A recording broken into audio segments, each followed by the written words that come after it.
శ్రీగురుభ్యో నమ. హరి ఓం. శృతిస్మృతిపురాణానామాలయం కరుణాలయం నమామి భగవత్పాద శంకరం లోకశంకరం. ఓం సహనావతు సహనౌ భునక్తు సహ వీర్యంకరవావహై తేజస్వినావధీతమస్తు మా విద్విషావహై. ఓం శాంతి శాంతి శాంతి. యమధర్మరాజు నచికేతుడికి అనే వంకబెట్టి మానవ జాతికే ఒక మహాద్భుతమైనటువంటి బోధ జ్ఞానోపదేశం చేస్తున్నాడు. ఇది లోకోత్తరమైనటువంటి బోధ. ఎందుకని అంటే మామూలుగా ఈ ఉపాధిలో పడి అంటే జననం స్థితి మరణం ఈ చక్రంలో పడి నలిగిపోయి తిరిగిపోయేటటువంటి మానవుల్లో చాలామందికి అసలు ఈ మానవ జీవిత పరమార్థం ఏమిటా అనే ఆలోచన రాదు. అది తమోగుణం రజోగుణాల యొక్క లక్షణం. వాళ్ళ తప్పు కాదది. ఆ సృష్టిలోనే ఆ విధమైనటువంటి ఏర్పాటు ఉంది. అలాంటప్పుడు చాలామంది అసలు మానవ జీవిత ప్రయోజనం అంటే ఏమిటో తెలుసుకోకుండానే మరణిస్తూ ఉంటారు, మళ్ళీ జన్మిస్తూ ఉంటారు. ఇది ఇలా జరుగుతుంది. కానీ ఆలోచనాపరుడైనటువంటి మానవుడికి ఏమిటి మానవ జీవిత పరమార్థం, ఎక్కడి నుంచి వస్తున్నాడు, ఎక్కడికి వెళ్ళాలి మానవుడు, ఇది వేద ఋషులు చర్చించినటువంటి అద్భుతమైన చర్చ. దీనికి వేదం యముడి ద్వారా మానవ జాతికి ఒక సందేశం ఇస్తుంది. చెప్తున్నాడు యముడు, అన్యశ్రేయః అన్యదుతైవ ప్రేయః తే ఉభే నానార్థే పురుషగుం సినీతః తయోః శ్రేయః ఆదదానస్య సాధు భవతి హీయతే అర్ధాత్ యా ఊ ప్రేయో వృణీతే. చెప్తున్నాడు యమధర్మరాజు, బాబు ఇదిగో ఈ జనన మరణ చక్రంలో పడి ఉన్నటువంటి ఈ మానవులందరికీ కూడా ఎదురుకుండా రెండు పద్ధతులు ఉన్నాయి. ఆ సంగతి వాళ్ళకి తెలుసో తెలియదో కూడా మనం చెప్పలేమనుకో. ఏమిటి ఆ పద్ధతులు రెండు అంటే శ్రేయస్సు ప్రేయస్సు. దీన్నే భగవద్గీత ఇదే అర్థంలో కాకపోయినా ప్రవృత్తి మార్గం నివృత్తి మార్గం అనేటటువంటి రెండు బోధనలలో ఆ మొట్టమొదట సంబంధ భాష్యంలో శంకర భగవత్పాదులు చెప్తారు. ఇక్కడ సాక్షాత్గా వేదమే చెప్తున్నది. శ్రేయస్సు ప్రేయస్సు, అది వేరు ఇది వేరు.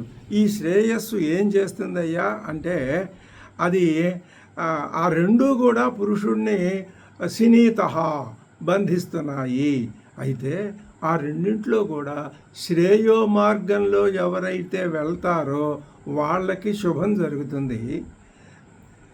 ప్రేయో మార్గంలో వెళ్ళి తెలియకుండా కానీ తెలిసి కానీ ప్రేయో మార్గంలో వెళ్ళే వాళ్ళకి ఏం జరుగుతుంది అంటే వాళ్ళు అర్ధాత్ హీయతే, ప్రయోజనం నుంచి కింద పడిపోతారు. వాళ్ళు అధమలోకాల్లోనే ఉంటారు అని చెప్తూ శ్రేయశ్చ ప్రేయశ్చ మనుష్యమేతః ఏతః. ఏతః అంటే అర్థం చెప్తున్నారు. ప్రాప్నుతః వచ్చి పడతాయి మీద. భగవత్పాదులు చెప్పారు ఏతః ప్రాప్నుతః. ఏమిటవి? శ్రేయశ్చ ప్రేయశ్చ మనుష్యమేతః తౌ సంపరీత్య వివినక్తి ధీరః. శ్రేయో మార్గంలో వెళ్ళేవాళ్ళు అన్నారు కదా ఇందాక. ఎవరండి ఆ వెళ్ళేవాళ్ళు అంటే ధీరః. ధీరః అంటే ధీమాన్ వివిచ్య, దాంట్లో మంచి చెడ్డలు ఆలోచించుకొని తన యొక్క పురోగతికి ఏది అవసరమవుతుందో ఏది తోడ్పడుతుందో ఆ మార్గాన్ని ఎంచుకుంటాడు ధీరుడు. శ్రేయోహి ధీర అభి ప్రేయసః వృణీతే. ప్రేయో మార్గాన్ని విడిచిపెట్టి శ్రేయో మార్గాన్ని వృణీతే ధీరః. ప్రేయో మందో యోగక్షేమాద్వృణీతే. మందుడైన వాడు అంటే అల్పబుద్ధి అంటున్నారు శంకర భగవత్పాదులు. యోగక్షేమ నిమిత్తం అంటే శరీరాద్యోపచయ రక్షణ నిమిత్తం. ఈ శరీరమే నేను, ఇదంతా నాకు సంబంధించిందే, శరీరం తప్ప నేను వేరుగా లేను అనేటటువంటి జన్మతః ప్రాప్తించినటువంటి ఆ భావం కలిగిన ఆ భావానికే అంకితం అయిపోయి యోగక్షేమ నిమిత్తం కోరుకుంటూ ప్రేయో మార్గంలోనే చాలామంది వెళ్తూ ఉంటారు. సహత్వం ప్రియాన్ ప్రియ రూపాగుంశ్చ కామాన్. నువ్వేం చేశావయ్యా? నచికేతుడిని అభినందిస్తున్నాడు ఆ యమధర్మరాజు.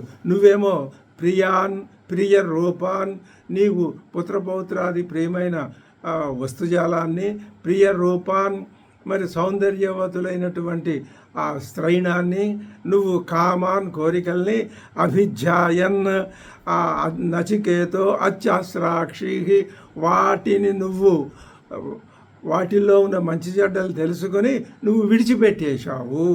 అంటే నువ్వు యోగక్షేమ నిమిత్తాన్ని విడిచిపెట్టి నాకు ఆత్మజ్ఞాన సంపన్నత కలగాలి అనే ఆలోచనలో ఉన్నావు. కాబట్టి నైతాగుం శృంఖాం విత్తమయీం అవాప్త. ఈ విత్తమయమైనటువంటి శృంఖం, ఆ శృంఖ, ఆ కుటిల గతి పూరితమైన జీవితపు నడకలో నువ్వు పడలా. ఎటువంటి శృంఖ? నువ్వు గ్రహించింది ఉదాత్తమైన మానవుణ్ణి తన జీవిత గమ్యానికి లక్ష్యానికి చేర్చేటటువంటి ఆ కర్మ మార్గం అనే శృంఖ పద్ధతిలో నువ్వు వెళ్తున్నావు. యస్యాం ఈ ఈ ఈ విత్తమయీ అయినటువంటి ఈ శృంఖ ఈ మార్గంలో మజ్జంతి బహవో మనుష్యా.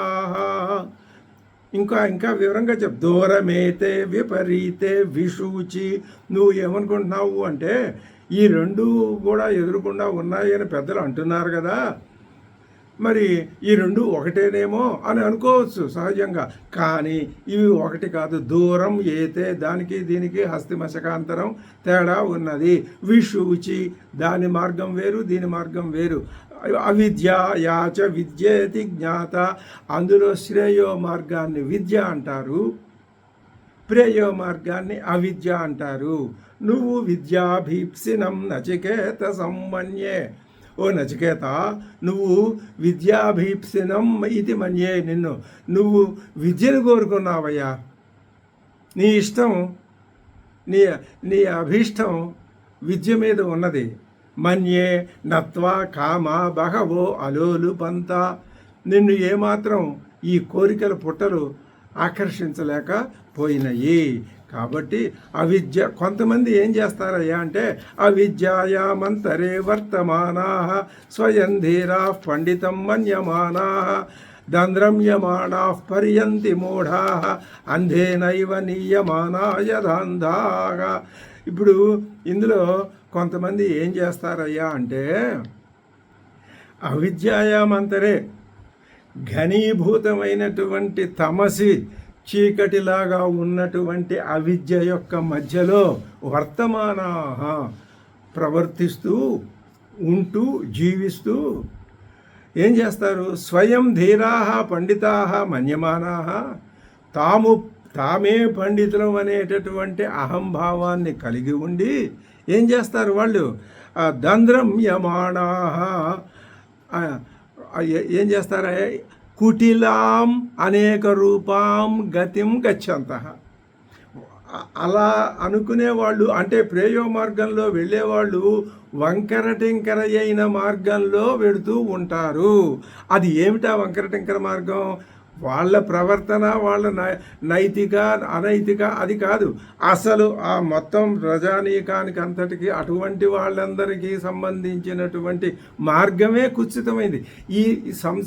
ఇప్పుడు శ్రేయో మార్గం అంటే ఏమిటో తెలియకుండా, ఆత్మస్వరూపం అంటే ఏమిటో తెలియకుండా, ఈ సృష్టికి అంతటికి మూల కారణం ఏదో, ఈ సృష్టి నిజమా ఆభాస అనే విషయం తెలియకుండా కేవలం జీవించి వెళ్ళిపోయే వాళ్ళందరూ దాన్ని ఏమంటారు అంటే అత్యంత కుటిలమైన అనేక రూపమైన గతిలో వాళ్ళు వెళ్తూ ఉంటారు.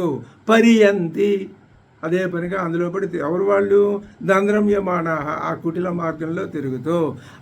అది ఎలాంటిదే అంటే ఒక అంధుడు ముందు తీసుకెడుతుంటే కొంతమంది అంధులు అతని వెంట వెడుతూ ఉన్నట్టుగా అదే చెప్తున్నారు ఇప్పుడు. నసాంపరాయ ప్రతిభాతి బాలం ప్రమాద్యంతం విత్తమోహేన మూఢం అయం లోకః నాస్తి పర ఇతి మాని పునర్వశమాపద్యతే మే. స్పష్టంగా మానవుడు ఏ మార్గంలో ప్రయాణించి ఉత్తమ లక్ష్యాల్ని పొందాలో ఆ మార్గంలో వెళ్ళకపోతే ఎటువంటి ఘోరమైనటువంటి అయోమయ స్థితిలోకి నెట్టివేయబడతాడో స్పష్టంగా చెప్తున్నారు. ఏమంటున్నారు? అసలు ఈ విషయం తెలియదయ్యా చాలామందికి. సాంపరాయ ప్రతిభాతి బాలం. బాలుడికి సాంప్రదాయం అంటే ఏమిటో తెలీదు. సాంప్రదాయం అంటే ఏమిటి అర్థం చెప్తున్నారు భగవత్పాదులు. ఏమని అంటే సంపరే అంటే అర్థం ఏమిటనమాట? ఈ సంపరే ఈయతే ఇది సంపరాయ పరలోక. సంపరాయ అంటే పరలోకం అని అర్థం. అంటే అర్థం ఏమిటి? ఎప్పుడు పరలోకం ఎప్పుడు వస్తుంది? సంపరే ఈయతే, మరణించినప్పుడు నీకు వచ్చి పడేది పరలోకం. మరణించేదాకా, పుట్టిన దగ్గర నుంచి మరణించేదాకా నువ్వున్నది ఇహలోకం. మరణంతో వచ్చి పడేది పరలోకం. దానికే సంపరాయ అని పేరు.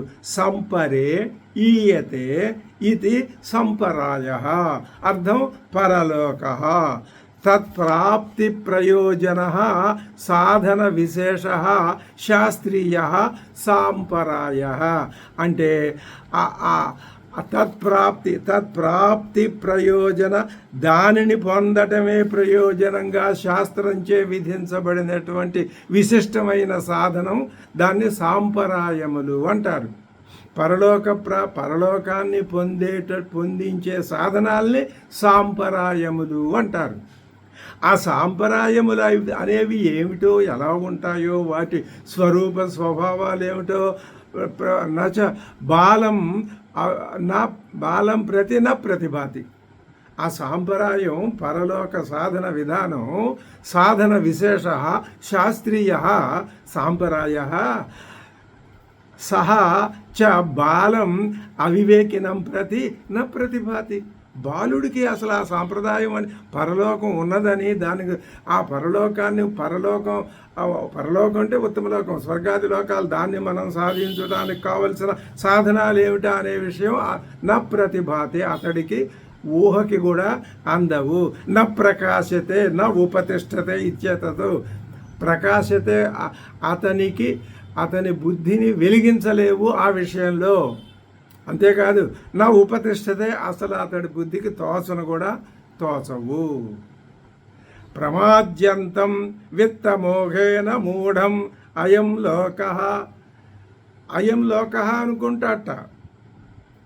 అయం లోక అంటే అయమేవ లోక, ఇదే లోకం. సంపరాయ అనేది ఒకటి ఉందని తెలియదు. అయం లోక, అతడు ఎటువంటి వాడు? ప్రమాద్యంతం అంటే ప్రమాదం కుర్వంతం, ప్రమాదాన్ని పొందుతాడు, కలిగి ఉంటాడు. ఏమిటా ప్రమాదం? పుత్ర పశ్వాది ప్రయోజనేషు ఆసక్త మనసం. అది ప్రమాద్యంతం అంటే. పుత్ర పశు ఆది ఇదే ప్రయోజనం. ఆస్తిపాస్తులు, పుత్ర సంతానం, ఆస్తిపాస్తులు, బంధువర్గం, తన ఉన్నతి, తన శరీరం, ఇవే దీంట్లో ఇదే ప్రధానంగా ప్రమాద్యంతం.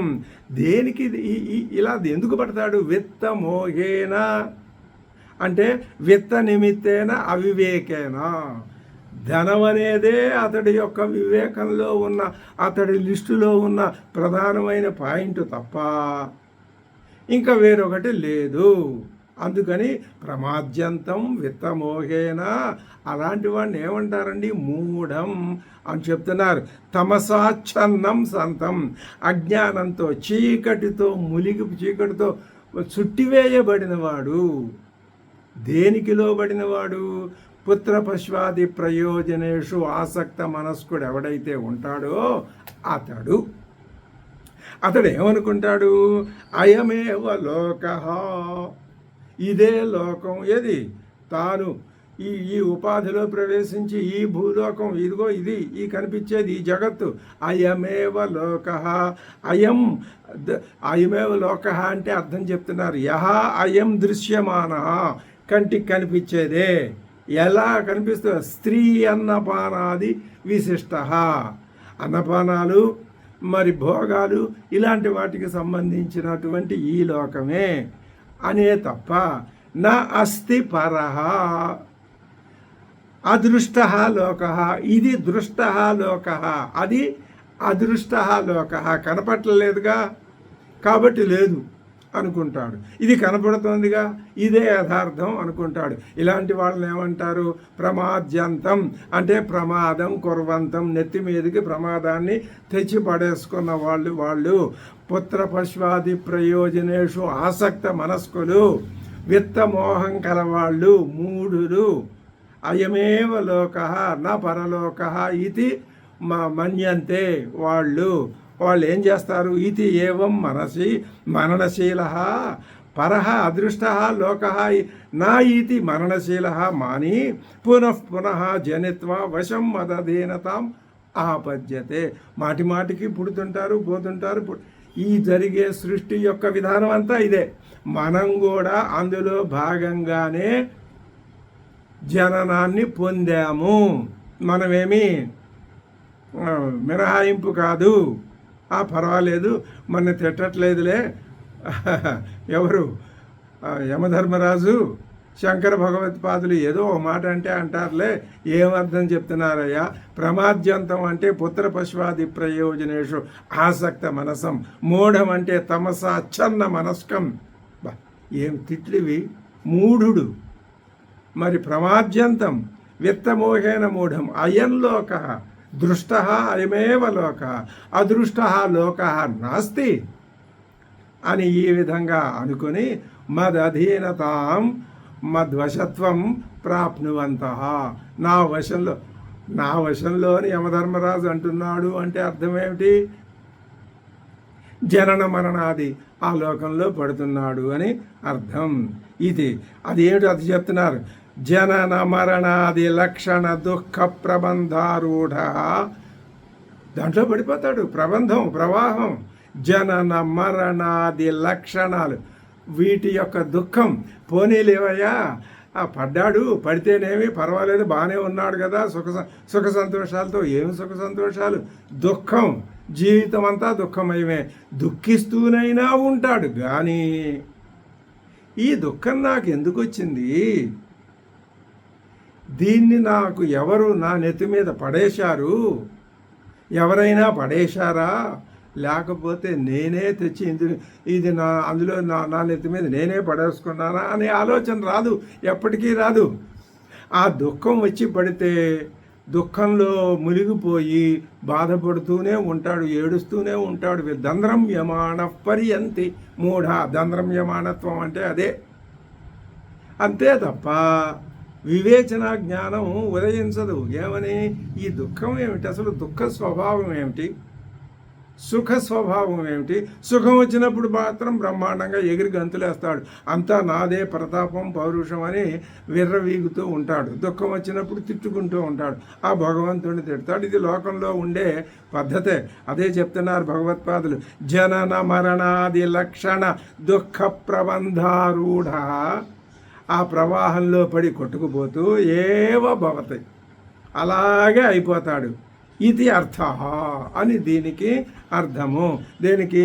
ప్రమాద్యంతం విత్తమోహేన మూఢం అయమేవ లోకో న పరః ఇతి మాని పునర్వశమాపద్యతే మే. స్పష్టంగా శ్రేయస్సు ప్రేయస్సుల యొక్క భేదాన్ని ఆలోచనల్ని రేకెత్తించే విధంగా ఇంతవరకు వినకపోయినా ఎవరైనా చెబుతూ ఉంటే పొరపాటునైనా ఇందులో ఈ ఈ శ్లోకం యొక్క భావం ఇంతకుముందు మొదలుపెట్టిన శ్రేయస్సు ప్రేయస్సు రెండు విషయాలతో మొదలుపెట్టాడు యమధర్మరాజు. శ్రేయస్సు ప్రేయస్సు రెండూ ఉన్నాయి. ఈ ప్రేయస్సును గురించిన విషయం గనక ఒక్కసారి వినటం తటస్థిస్తే తప్పనిసరిగా ఏమిటిది, దీని అర్థం ఏమిటి, నేను ఎక్కడున్నాను, ఏ స్థితిలో ఉన్నాను అనే ఆలోచన ప్రతి వాళ్ళకి, విన్న వాళ్ళకి వచ్చి తీరాలి. ఆ వచ్చిన వాడు తప్పనిసరిగా ఇప్పుడు కాకపోతే రేపు, రేపు కాకపోతే తర్వాత రోజు, ఆ తర్వాత రోజు 100 జన్మలకైనా తర్వాత అయినా శ్రేయో మార్గం వైపు అభిముఖుడు అవుతాడు. లేకపోతే అసలు అటు ఒక మార్గం ఉందని తెలియదు, అందులో ఈ ప్రేయో మార్గంలోనే పడి ఉంటాడు అని. యహాతు శ్రేయో అర్థి, ఇప్పుడు శ్రేయస్సును అర్థించే ఒకడు ఉంటాడు కదా, అతడు ఎవరైతే సహస్రేషు కశ్చిత్, యహాతు ఎవడైతే ఉంటాడో అతడు సహస్రేషు కశ్చిత్ 1000 మందిలో ఒక్కడు. మనం అదృష్టవంతులమే అని భగవత్పాదులు మనకి అవకాశం ఇస్తున్నారు. సహస్రేషు కశ్చిత్ ఏవ ఆత్మవిత్ భవతి, ఆత్మవేత్త అవుతాడు 1000 మందిలో ఒకడు. అంటే ఆత్మజ్ఞానం తెలుసుకోవాలి అనే ఊహైనా మనలాగా వస్తుంది. ఆ 1000 మందిలో ఒకడో, ఆ 10,000 మందిలో, ఆ 1,00,000 మందిలో, అటువంటి 1,00,00,000 మందిలో ఒకడు నిజంగా ఆత్మతత్వవేత్త అవుతాడు అని భగవత్పాదులు ఈ మాటకి మనం అర్థం చెప్పుకున్నా దాంట్లో ఏమీ దోషం ఉండదు. అది ఆత్మవిత్ భవతి త్వద్విద, నీలాంటి వాడు. ఎవరికి చెప్పాడు ఈ మాట? నచికేతుడితో అంటున్నాడు. ఎవరు? యమధర్మరాజు. 2 మార్గాలు ఉన్నాయి అయ్యా నచికేత, ప్రేయో మార్గం వల్ల నష్టాలు ఇవి. అయితే అందరూ ఇలా ఉండరు. 1,00,000 మందిలో ఒకడైనా శ్రేయో మార్గం వైపుగా, ఆత్మతత్వ జ్ఞానం అనే మార్గం వైపుకి వెళ్తాడు. ఎవడు? నీలాంటి వాడు. కాస్త ఊరట కలిగించాడు నచికేతుడికి. అదే చెప్తున్నాడు యమధర్మరాజు, చెప్తున్నాడు. శ్రవణాయాపి బహుభిర్యో న లభ్యః శృణ్వంతోపి బహవోయం న విద్యుః ఆశ్చర్యో వక్త కుశలోస్య లబ్ధ ఆశ్చర్యో జ్ఞాత కుశలానుశిష్టః. శ్రవణాయాపి బహుభిర్యో న లభ్యః. ఈ శ్రేయో మార్గం ఉందే, ఇది శ్రవణాయ అపి అంటే శ్రవణార్థం, శ్రోతుం అపి వినట, ఇలాంటి మార్గం అనేది ఒకటి ఉన్నదట అని ఆ మాట చెవుల్లోనే పడదు చాలామందికి. శ్రవణాయాపి యహ న లభ్య ఆత్మ, ఆత్మ ఏమిటి, ఉండటం ఏమిటో నాకు తెలీదు అని అక్కడి నుంచి లేచి వెళ్ళిపోతాడు. అది ఆ విధంగా ఆత్మ అనేది ఒకటి ఉన్నది అని వినే అవకాశమే ఎవ్వరికి రాదు. బహుభిహి బహుభిహి అంటే అనేకైహి నలభ్యః వినలేరు, వాళ్ళకి వినే యోగ్యత రాదు. శ్రవణాయాపి బహుభిర్యో న లభ్యః. మరి ఇంకొక రకం వాళ్ళు ఉన్నారు. శృణ్వంతః అపి బహవః. ఈ బహవః ఈ అనేక మంది అయ్యారు, ఇంకో అనేక మంది ఉన్నారు. వీళ్ళేమిటి? శృణ్వంతః అపి, వింటారు వీళ్ళు. ఏదో ఆత్మ ఉందట, ఆత్మజ్ఞానం ఉందట, మరి పరమాత్మ ఉన్నాడట, భగవంతుడు ఉన్నాడట, భగవంతుడు లేకపోతే ఈ సృష్టి అంతా ఎలా ఉంటుంది అని పైగా తాను ఆ భగవంతుడిని చూసినట్టు సమర్థించి, ఇదిగో ఇలాంటి అనేక రకాలైన విధానాలు మనకు లోకంలో పాండిత్య ప్రకర్షలు కనిపిస్తూనే ఉంటాయి. వాళ్ళు ఏం చేస్తారు? శృణ్వంతః అపి, విన్నా కూడా బహవః అనేక మంది, యం అంటే ఈ దేని గురించి వాళ్ళు వింటున్నారు? ఆత్మని గురించి. ఆత్మానం, ఆ ఆత్మని, ఆత్మ వస్తువుని నా విద్యుహు వాళ్ళకి తెలియదు, విన్నా వాళ్ళకి తెలియదు. కొంతమంది అనేక లక్షలాది కోట్లాది మంది వినటానికే నోచుకోరు. అలాగా కొంతమంది విన్నా వాళ్ళకి తెలియదు. ఏం అద్భుతంగా విశ్లేషణ ఆసక్తి, అద్భుతం. ఇది కాదు, ఇది ఇందులో నిజం లేదు అని ఎవరు దీన్ని చెప్పగలరు? ఇది నిజమే కదా, ఇది మనం కళ్ళెదురుకుండా కనపడుతోందిగా. శ్రవణాయాపి బహుభిర్యో న లభ్య శృణ్వంతోపి బహవోయం న విద్యుః, తెలుసుకోలేరు. న విదంతి అభాగిన, అలాంటి తెలుసుకోలేని వాళ్ళని శంకర భగవత్పాదులు ఏమంటున్నారు చూశారా? అభాగిన, నిర్భాగ్యులు, దౌర్భాగ్యులు, అదృష్టహీనులు, అసంస్కృతాత్మాన. వాళ్ళకి సంస్కృతాత్ములు కారు, అంటే సంస్కరింపబడినటువంటి హృదయం వాళ్ళకి సంస్కారపూరితమైన, అది ప్రాకృతం, పుట్టినట్లుగానే ఉండిపోతారు. ప్రాకృత సంస్కృత. ప్రాకృత అంటే యథాస్థితి, తమో రజోగుణాల ఆధిక్యం, ఇంకా అదే లోకం. వాటిని సంస్కరించుకున్నట్లయితే ఏ స్థితి ఉంటుందో అది సంస్కృత స్థితి.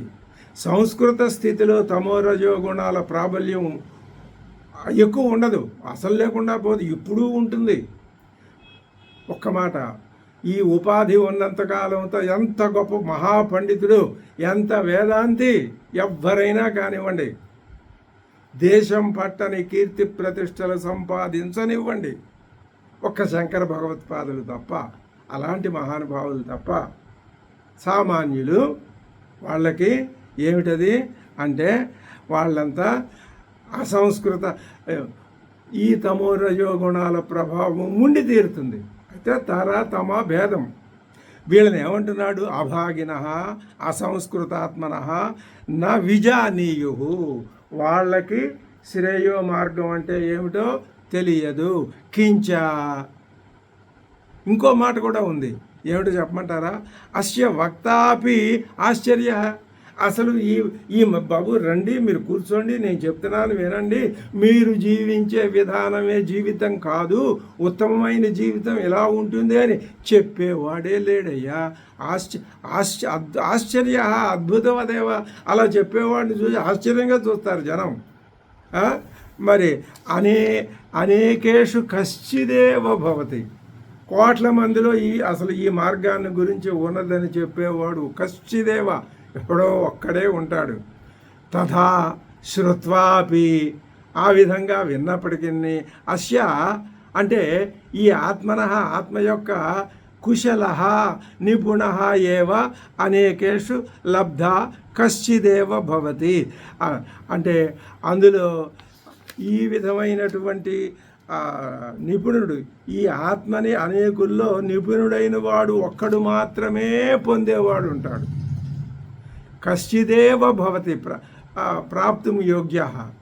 తథా శ్రుత్వాపి అస్య ఆత్మనః కుశలః నిపుణః ఏవ అనేకేషు లబ్ధ కశ్చిదేవ భవతి. ఆత్మ ఎవరో ఒక్కడికే ఆత్మజ్ఞానం కలుగుతుంది. యస్మాత్, ఎందుకంటావా? ఆశ్చర్యో జ్ఞాత కశ్చిదేవ కుశలానుశిష్ట. ఎందుకంటే నిపుణుడైన ఆచార్యుని చేత శిక్షణ ఇయ్యబడిన వాడే కుశల అనుశిష్ట. కుశలేన నిపుణేన ఆచార్యేణ అనుశిష్ట. కుశలుడు అంటే సూక్ష్మాతి సూక్ష్మమైనటువంటి ధీశక్తి కలవాడు. తర్వాత అటువంటి కుశలుడైనటువంటి నిపుణుడైనటువంటి గురువు చేత అనుశిష్టుడు, ఆ ఆత్మజ్ఞాన బోధ చేయబడిన వాడు కూడా కశ్చిదేవ, ఎవడో ఒకడే ఉంటాడు. అలా తెలుసుకునేవాడు ఒకడే ఉంటాడు, చెప్పేవాడు తెలుసుకుని ఒకడే ఉంటాడు. అతడి చేత బోధింపబడి తెలుసుకునేవాడు కూడా ఒక్కడు మాత్రమే ఉంటాడు. అదే చెప్తున్నారు, అనేకుల యందు ఒక్కడు మాత్రమే ఉంటాడు. అదే ప్రకారంగా విని కూడా ఈ ఆత్మని అనేకుల్లో నిపుణుడైన వాడు ఒక్కడు మాత్రమే పొందగలుగుతాడు. విని కూడా అదే చెప్తున్నారు. ఆశ్చర్యో వక్త కుశలః అస్య లబ్ధ. దీన్ని పొందగలిగిన వాడు కుశలుడు, అతడు ఆశ్చర్య వక్త. అతడు కూడా ఆశ్చర్యమే. అతడు కూడా అలాంటి వాళ్ళు ఎక్కువ మంది ఉండరు. ఆశ్చర్యో జ్ఞాత కుశలాను శిష్ట. కుశలుని చేత అనిశిష్టుడైన జ్ఞాత కూడా ఎక్కడో 100-1 ఒక్కడు ఉంటాడు. ఇప్పుడు ఏమంటున్నారు, ఆత్మ ఇది చాలామంది, అసలు ఎక్కువ మంది ఆత్మ అనే మాట వినలేదండి. వినకుండానే జీవితాలన్నీ ముగిసిపోతుంటాయండి. ఇది అనేక కోటాను మందిలో ఇదే జరుగుతుంది. వినటానికైనా దొరికేది కాదు. వినే వాళ్ళల్లో కూడా చాలామందికి తెలియదు. అటువంటి ఆత్మని గురించి చెప్పేవాడు కనపడితే ఆశ్చర్యం. అటువంటి కుశలుడి చేత శిక్షణ ఇయ్యబడిన వాడై తెలుసుకునేవాడు కూడా ఆశ్చర్యమే. ఇది అద్భుతమైన విషయం. ఆత్మజ్ఞానం సంపాదించుకునేవాడు, ఈ సంపాదించుకునేవాడి చేత శిక్షణ ఇయ్యబడి జ్ఞానాన్ని సంపాదించుకునేవాడు గురువు. గురుస్థానంలో ఉండేవాడు ఎక్కువ మంది ఉండరు. యోగ్యుడైన శిష్యస్థానంలో ఉండేవాళ్ళు కూడా ఎక్కువ మంది ఉండరు. వాళ్ళని ఏమంటోంది ఉపనిషత్తు? ఆశ్చర్య. ఇలాంటి వాళ్ళు ఉంటారా అని ఆశ్చర్యాన్ని ప్రకటిస్తుంది లోకము. శ్రవణాయాపి బహుభిర్యో న లభ్య శృణ్వంతోపి బహవో యం న విద్యుః ఆశ్చర్యో వక్త కుశలోస్య లబ్ధ ఆశ్చర్యో జ్ఞాత కుశలాను శిష్టః. ఎందుకండి ఇలా ఉంటుంది పరిస్థితి లోకంలో? కస్మాత్ అంటారా? దీనికి ఇలాంటి స్థితి రావడానికి కారణం సరియైన కారణాన్ని దాన్ని ఏమంటారు డయాగ్నోస్ చేసి సరియైన కారణం చెప్తున్నారు ఉపనిషత్తు చెప్తోంది. దానికి భగవత్పాదులు కూడా బ్రహ్మాండమైనటువంటి వ్యాఖ్యానం, అద్భుతమైన వ్యాఖ్యానం అందిస్తున్నారు. నరేణావరేణ ప్రోక్త ఏష సువిజ్ఞేయో బహుధా చింత్యమానః. అద్భుతమైన శ్లోకం. ఇప్పటిదాకా 7 శ్లోకాల్లో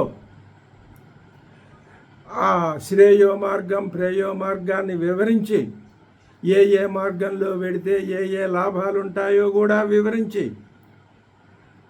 మరి లోకంలో ఉన్న మానవుల యొక్క పరిస్థితి, ఈ 2 మార్గాల విషయానికి సంబంధించి మానవుల పరిస్థితి ఎలా ఉందో చెప్పి, అలా ఉండటానికి కారణాన్ని విశ్లేషించి ఈ మంత్రవర్ణంలో చెప్తున్నది ఉపనిషత్తు. ఏమని చెప్తున్నది? నరేణ అవరేణ ప్రోక్తః ఏష సువిజ్ఞేయః బహుధా చింత్యమానః అనన్య ప్రోక్తే గతిరత్ర నాస్తి అనీయాన్ హి అతర్క్యం అణుప్రమాణాత్.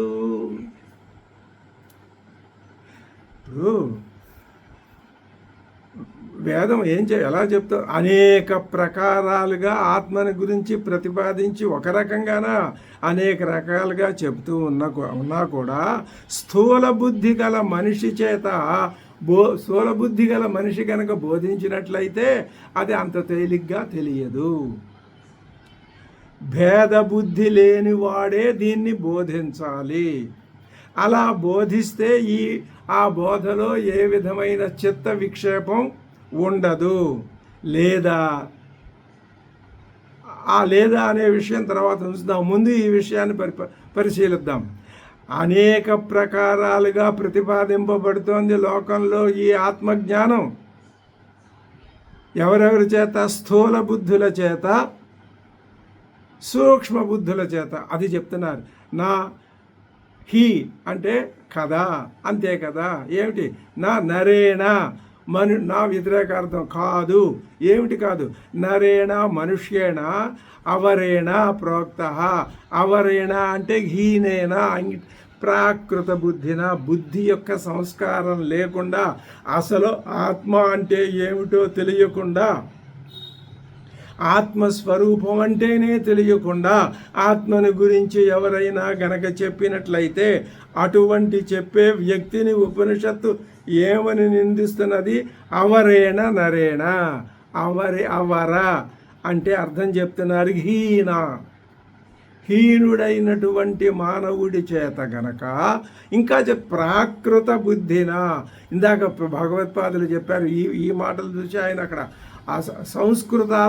సంస్కృతాత్ముడే చెప్పాలి, అసంస్కృతాత్ముడికి తెలియదు కదా. అందుకని ప్రాకృత బుద్ధి ఇచ్చేతతో అని అర్థం. అవరేణ అంటే ప్రాకృత బుద్ధి అని అర్థమట. అటువంటి వాడి చేత ఉక్తః, అతడు గనక కూర్చుని పీఠం వేసుకుని శిష్యుల్ని పోగేసి కూర్చోబెట్టి ఇది ఆత్మ అని గనక చెప్పినట్లయితే ఆత్మ ఏషః, ఈ ఆత్మ ఉన్నదే, అతడు దేని గురించి చెప్తాడు? ఆత్మని గురించి చెప్తాడు. అతడు దేన్ని గురించి చెప్తున్నాడు? ఆ ఆత్మ ఉన్నదే అది యం త్వం మాం పృచ్ఛసి, నువ్వు నన్ను ఆత్మని గురించే అడిగావు. ప్రేతే ఏయం ప్రేతే విచికిత్స అస్తి ఇది చైకే నాయం అస్తి ఇది చైకే అని అడిగింది నచికేతుడు. దీని గురించే ఆ ఆత్మ ఉన్నదే అంటే దాన్ని ఒక ముక్కలో చెప్పేయాలంటే, ఆత్మజ్ఞానాన్ని చెప్పడానికి యమధర్మరాజు లాంటి ఆ సంస్కృత బుద్ధి కలవాడు, యోగ్యత కలవాడు, అభేద బుద్ధి కలవాడు. అభేద బుద్ధి అంటే తాను వేరు ఆత్మ వేరు అంటే అది భేద బుద్ధి. అటువంటి భేద బుద్ధి లేకపోవటమే అభేద బుద్ధి కలిగి ఉండటం. అటువంటి యమధర్మరాజు లాంటి వాడు చెప్పాలి తప్ప యంత్వాం మాం పృచ్ఛసి నా హి సుష్ఠు సమ్యక్ విజ్ఞాతుం శక్య. అలాంటి వాడు చెబితే వినే వాళ్ళకి సమ్యక్ విజ్ఞాతుం నా భవతి, సుష్ఠు నా భవతి, వాళ్ళు చక్కగా తెలుసుకోలేరు. వాళ్ళు తెలుసుకోనదే అసంపూర్ణమే. అసలు నిజం అది తెలుసుకోనట్లే లెక్క, తెలియబడనట్లే లెక్క, తెలిసినట్టు లెక్క కాదు. శక్య ఎందుకనండి అలాగా అంటే బహుధా అస్తి నా అస్తి కర్త అకర్త శుద్ధ అశుద్ధ ఇత్యనేకధా చింత్యమానో వాదిభి. అది చెప్తున్నారు. ఎందుకనయ్యా అలాగా అంటే ఇది భగవత్పాదుల యొక్క విశ్లేషణ.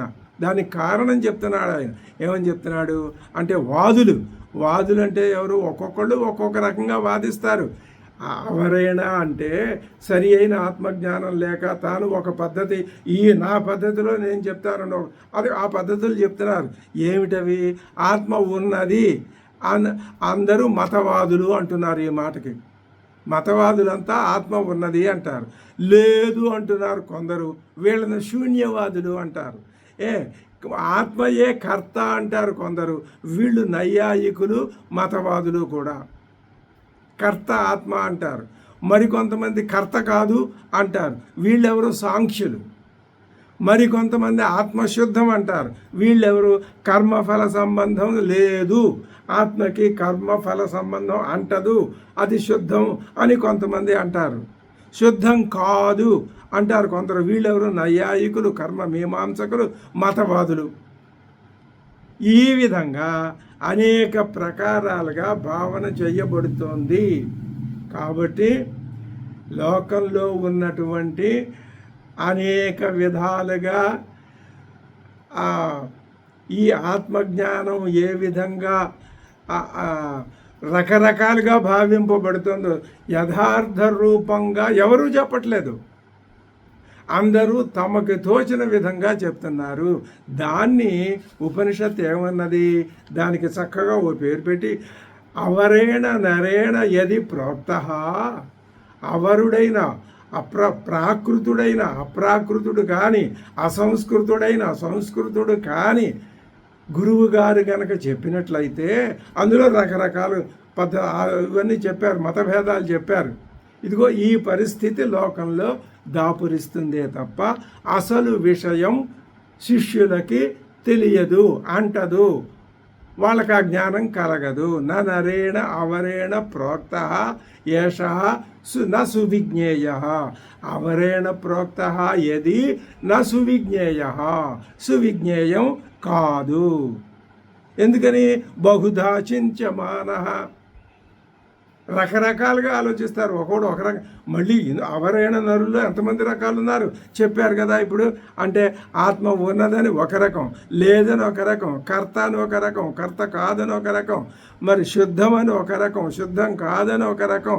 ఇలాగా వీళ్ళే ఇక్కడ 6 రకాలని వ్యాఖ్యాతలు మనకి చూపిస్తున్నారు. కాబట్టి ఇత్యాదిగా అనేక ప్రకారాలుగా లోకంలో ఈ విషయం చెప్పబడుతూ ఉన్నది. నరేణ అవరేణ ప్రోక్త ఏష సువిజ్ఞేయ బహుధా చింత్యమాన. నరేణ అనేది గురువు పరంగా చేసి చెప్పారు శంకర భగవత్పాదులు ఇక్కడ ఒక అర్థాన్ని. దీన్ని ఈ నరేణ అవరేణ అనే ఈ 2 శబ్దాలని మరొక విధంగా వ్యాఖ్యానించి చూపిస్తున్నారు. మరొక 2 విధాలుగా.